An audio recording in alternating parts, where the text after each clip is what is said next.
Hi viewers, how are you? Welcome to my YouTube channel Samiullah Khan 92. Today I am going to teach you about the error code of York package unit. This is our York package unit control, all control contactors, PC board.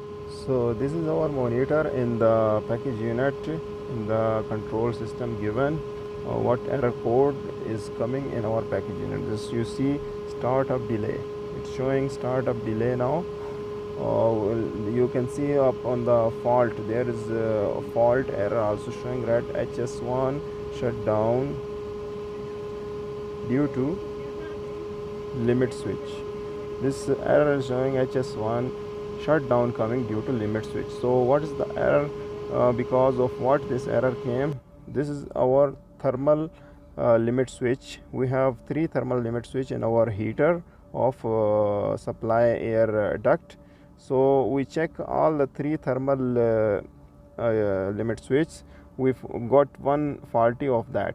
Because of what this is coming error, so you can change this thermal limit switch, and then your package will be start running.